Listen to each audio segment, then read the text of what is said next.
It's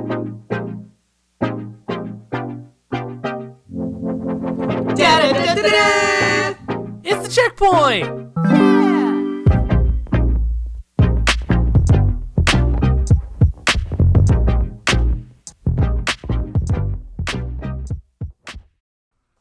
Well, hearty Sofabits. It is our March episode and the unluckiest St. Patty's Day this century. Turned into an old man at the end. I know. In this time, and quarantine. Yeah, so welcome to our me. welcome to our March episode of the Checkpoint. As a reminder, this is we have a little competition going on right now about who can beat the most games. Here are the handicaps that are going to pop up on the screen now. Nick, do your magic. Pacha. Wow. Anyways, so just to start this off right, fuck all the games we've been playing for 1 second, because Dylan just dropped some astounding news on us approximately 5 minutes ago. Dylan, would you like to intro this? Okay, so we were talking before the checkpoint. One thing led to another. I looked up SSX if there was any news on it, just to hope that, like, some development in it.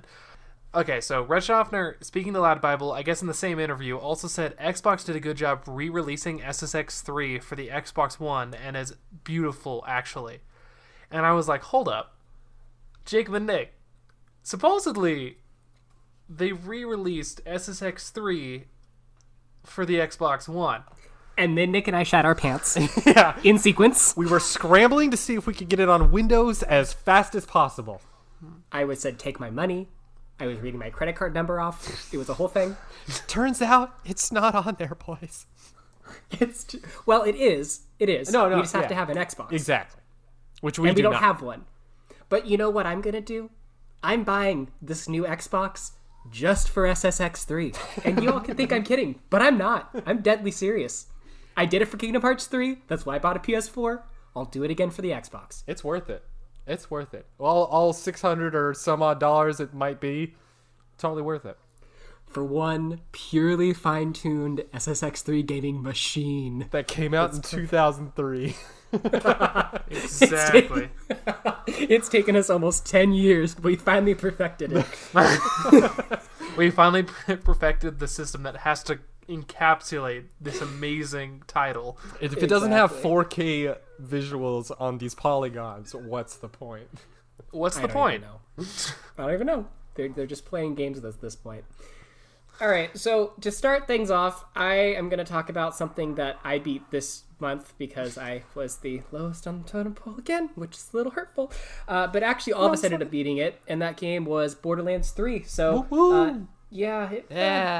I don't know. Okay, so basically, here's what happened. We played it, like, when it first came out, it was awesome. We were, like, into it.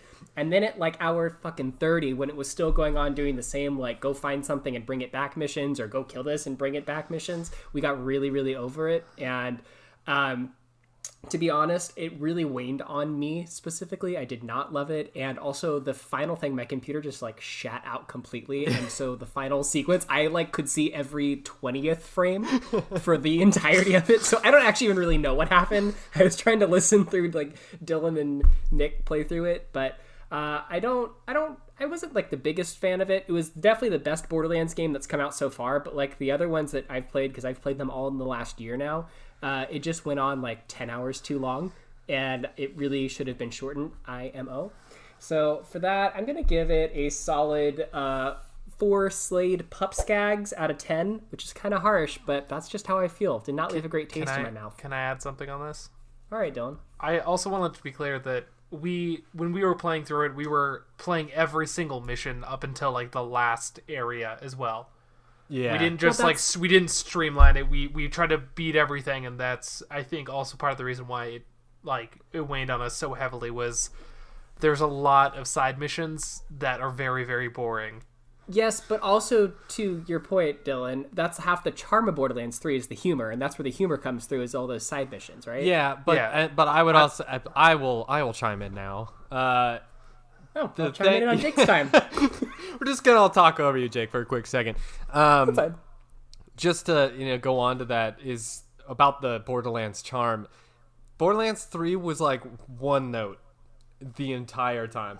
It was that goofy, sarcastic, haha, look at us doing the thing. We're playing on that one thing the entire time. So, like, their humor, like, stopped being funny to me, like, hour 5. And there was, like, 70 million hours in this game. So, I was very over it. Also, I've got this thing about spongy enemies that I don't enjoy, but, yeah. Nick hates SpongeBob. You heard it here first. You heard it here. I'm a Squidward Nick, man. onto you. I support Patrick. Oh dear. Yeah, so a 4 out of 10 is... I agree with 4 out of 10 slain pup skags. Yes. I think it's a little so harsh, but I can see why. Borderlands fanboy. So, okay. Move on. Nick, your turn. I am going... March was a dry period for me. I talked some shit in the earlier months, and I was on a throne, and it's come to bite me in the ass. I just wanted to be clear that while I don't get a multiplier for this competition, it's not like I'm playing games all the time, but yeah, it was a dry period. I beat Borderlands 3 with them, and I also beat just this little indie game on Epic Games that was a short hike, which I guess I'll briefly talk about that.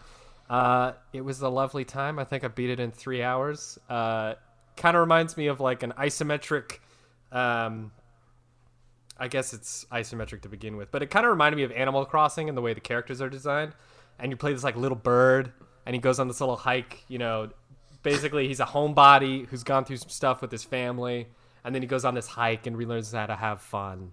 And it's an adorable little story. And like you solve these little kind of platformy puzzles. And you get these feathers that increase your ability to flap your wings. So by the end of the game, you can just like fly around this island, and it feels like you're breaking the game, which felt pretty cool. Yeah, it was a nice time. Go play it if you got 3 hours. Short hike, I recommend. And then I guess I'll just I'll give it a score. A nice, even 7 adorable penguin looking ass guys out of 10. Just 'cause you heard it here first, folks. it was good. It was very, 7 out of 10. Yep, 7 out of 10. All right. I will say for a majority of March, I've been playing, not a majority, but for the back half of March, started playing Neo. Initially, did not like it because I thought it was so goddamn complicated. The only other Soulsborne game I've played through is Sekiro, and that one's like super streamlined and awesome. So there was like a million things to think about, but now I love it. And by April, I should beat it. That's a hope. That's not a promise. Yeah, so that's me. We didn't do it in the beginning, which is a mistake on my part. But we're going to add another rule to this little competition. If we really like a game and we put all the effort into like 100%ing it for PlayStation, like getting the platinum, I don't know what it is for Xbox, but getting all the achievements and whatnot, we're going to get an extra point. So like a little bonus. So if you play in a game you love and you go all the way, you get that extra point. So yeah, that hasn't come up yet. Kind of, but it might. But it might. I might go back to The Witcher. That's basically what I'm saying. Nick actually just only beat The Witcher this year. That's all he plays. That's all I really care about. Yeah, that's me. All right. So when Nick dropped his threat of being on a throne, I took up the gauntlets and punched above my weight class, and I caught up, and now I'm in the lead, baby! Oh, woo! Woo-hoo! So, this past month, we beat Borderlands 3, I beat Doom 2016, I beat a puzzle game called Antichamber, and I beat Star Wars Jedi Fallen Order. Ooh! And this is the game that I would like to talk about today. Okay, so, class. Let me school you. Will there be a quiz after? Yes, there will be. Let me drop the goods of this game with a hot take. Oh. Okay. All right. The best droid in Star Wars. Oof. I will say it right now. BD1 is the best droid in Star Wars. Oh. Dylan, But Dylan, have you heard of BB-8? I don't know. He seems pretty popular. Jacob, shut up. BB-8's not even that great. He like rolls around. I don't know. I think BB-8 or whatever the frick it BD-8 or BB-8. I'm pretty sure it's BB-8. BB. Is I don't like him. I really don't. He is. I don't like him.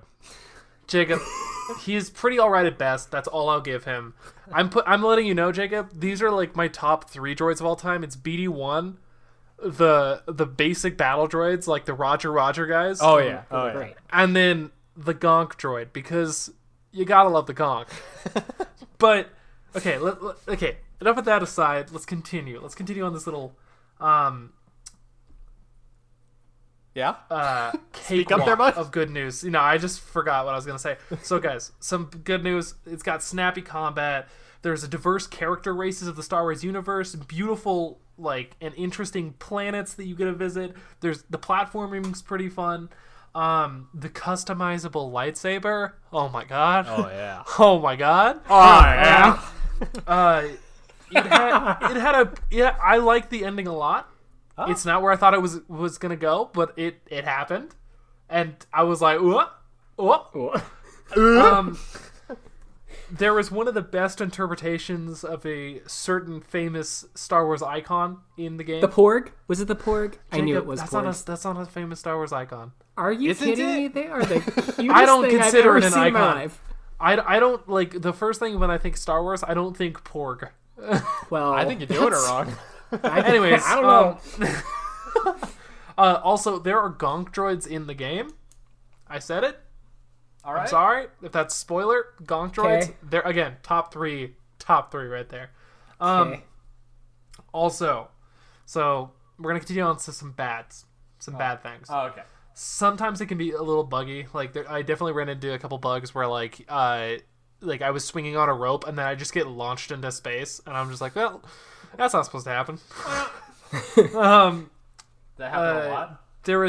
No, not really. It happened because I played it. I think I have a total of 28 hours of playtime in the game, and I think it was. Yeah, it's not that long. It's but Is that a chef's kiss, by the way? yeah, that was a chef's kiss. That was a okay. chef's kiss. Right. Yeah, sorry about Wow. that. But it didn't happen much. I'd say it probably happened once a world, and there's 5 or 6 planets, if I can think off the top of my head. Okay. Somewhere around there. Yeah, it didn't happen often, but it definitely is definitely a thing, and I'm pretty sure whoever created the game, I can't remember the publisher right now. They have but they've patched it and made it better, because I saw the original comments were oh, it's really buggy and you can't play it. I'm pretty sure they've rectified it and updated it and patched it. Everything's good. My second gripe with it, guys. Yeah. This is a gripe. Uh-huh. Is there's one planet that is way too big. All the other planets are this is even, this is even, this is even, this is even, and then there's just one planet that's just hey guys, what if we just took this planet and then doubled it? Yeah. And That's your gripe? That's not a good thing. No, because I went back and I explored everywhere. I got all the secrets, and I've 100% at every planet. And for some reason that planet just had, I think, close to double any of the other planets' unlockables. And it was just I spent so long in that planet just trying to grind to find these things the whole time that it was just a little much. Okay. Nevertheless, I'm gonna give this right here. I'm gonna give this game 9.8 reflected blaster bolts out of 10. Ooh. Wow. It was so good, guys. It was so good. That's a score. I'm gonna have to check that out. Yeah, no, it's so good. Well, Damn. howdy do, Dylan. Howdy doody. I wanna do this game's so good. All right. Well, gonna check it out. All right, well, I think that ends our time here for the March checkpoint, Sofabitches. Yeah. It's been real. Be sure to follow us on Twitter. Follow us on Twitter. Yeah! You can see all my sad posts about getting dating advice from my grandma in the quarantine. Woo! So you can see me brushing my teeth. Woo! You can see me like retweet things occasionally. I don't. Whoa. Boo. Well, we've been Sofabits, and you've been listening. Ta-ta. See ya. Goodbye.